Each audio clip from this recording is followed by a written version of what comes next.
January 26, 1945. The Colmar Pocket, Alsace, France. Second Lieutenant Audie Murphy was 20 years old. He was 5 feet 5 inches tall and weighed 112 pounds. He was commanding a company of infantry that had been reduced by casualties to a fraction of its normal strength. And he was about to do something that the Medal of Honor citation would describe in language that, for once in the history of official military language, was not an exaggeration. The German attack that hit his position near the village of Holtzwihr began with 6 tanks and approximately 250 infantry soldiers advancing through a forest that had been stripped of its snow by the artillery that had been falling for days. Murphy's company was in a prepared position, but the position that had been prepared for the strength that the company had was not adequate for the strength that the company now had, which was approximately 40 men. Murphy ordered his men to withdraw to a more defensible position in the tree line. He stayed.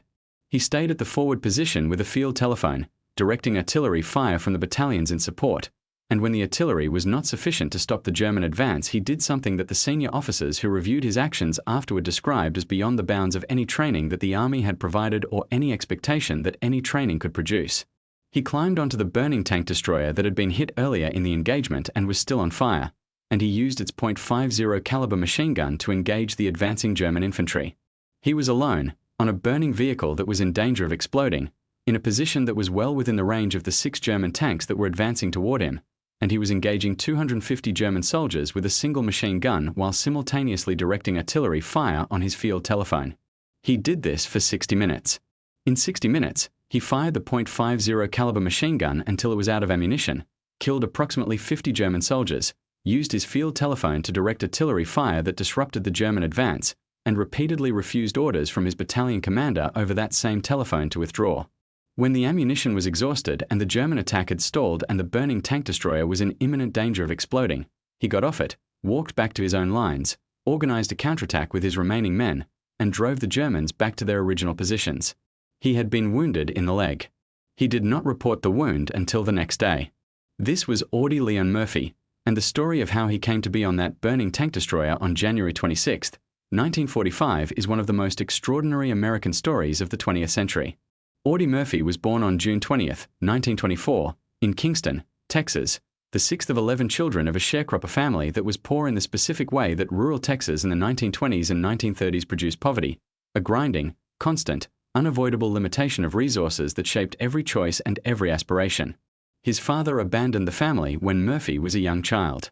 His mother died in 1941, when Murphy was 16, of exhaustion and illness that her life had not provided the resources to prevent. The older siblings took the younger ones to an orphanage because there was no other option. Murphy had been supporting himself and contributing to the support of his siblings since he was old enough to work, hunting squirrels and rabbits for food with a marksmanship that would eventually define his military career, picking cotton, doing whatever was available in rural Texas in the 1930s that a child and then an adolescent could do to earn money. He was tough in the specific way that a childhood like his produces toughness, not the performed toughness of men who have chosen hard things but the matter-of-fact endurance of men for whom hard things have never been optional.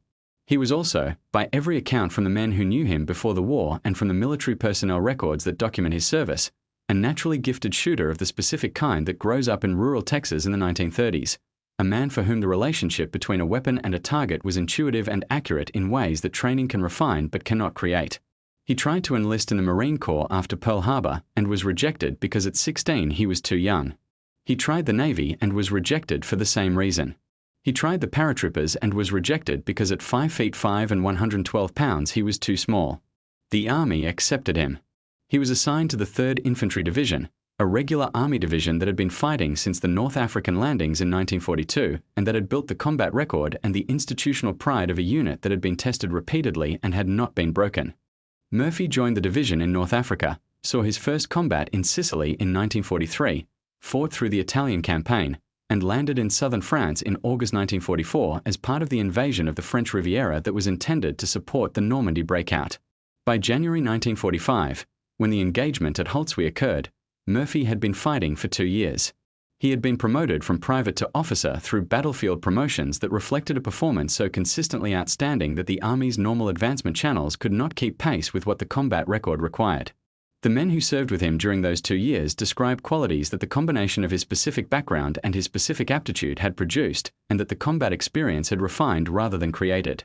He was small and he was deadly and he was completely without fear in the specific sense that the men who served with him could identify, which is not the absence of the physiological response to danger but the inability of that response to modify behavior. The quality of a man who feels fear and moves toward the danger anyway because the mission requires it, and because his own assessment of the acceptable risk is calibrated differently from most men's. He also took care of the men he commanded with the specific protectiveness of a man who had lost people he loved to forces beyond his control and who had decided, at some level, that he was not going to let that happen to the men around him if he had anything to say about it. Murphy held the burning tank destroyer for 60 minutes on January 26, 1945, but he had been doing the essential thing that the burning tank destroyer represented for 2 years before that, going forward when the situation required it and staying when staying was the only option, not because he was unafraid but because he was, at the most fundamental level, unwilling to let the men who depended on him pay a cost he could reduce by his own action. The Medal of Honor was not his only decoration. He received 33 decorations total, including the Medal of Honor, the Distinguished Service Cross, 2 Silver Stars, the Legion of Merit, 2 Bronze Stars with Valor, 3 Purple Hearts, and a number of French and Belgian decorations for valor. He was, when the decorations were totaled, the most decorated American soldier of the Second World War. He came home to Texas at 21 years old and found that the America that had been waiting for him did not know exactly what to do with him. He had been at war for 2 years. He had killed an unknown number of German soldiers, a number that biographers have estimated in the hundreds. He had watched friends die in ways that left specific memories that were not amenable to the healing that time provides to people who have not had those experiences. He had what would eventually be called post-traumatic stress disorder, though the language was not available then and the understanding of the condition that the language reflects was not widely shared. He slept with a loaded pistol under his pillow. He woke from nightmares that were vivid enough to be temporarily indistinguishable from reality. He found that the civilian world he had returned to had a rhythm and a set of concerns that bore no relationship to the experiences that had shaped him for the preceding 2 years. He was put on the cover of Life magazine in July 1945 in his uniform with his decorations and became, almost overnight, one of the most famous young men in America. The story of the orphan boy from Texas who had become the most decorated soldier of the war was the specific American story that an America that had just won a world war needed to celebrate, and Murphy was celebrated with a thoroughness that a 21-year-old man who was already struggling with what he had experienced in combat was not necessarily equipped to receive. He became a movie actor, eventually playing himself in the 1955 film To Hell and Back, which was based on his autobiography of the same name. The film was one of the most commercially successful of the decade, not because of any particular distinction in its filmmaking, but because the American public wanted to see Audie Murphy and the story that Audie Murphy represented. He was not well served by the fame. The psychological struggles that he carried from the war were not addressed by the attention and the celebrity, which addressed instead the public narrative of the war hero that the American public had constructed around him.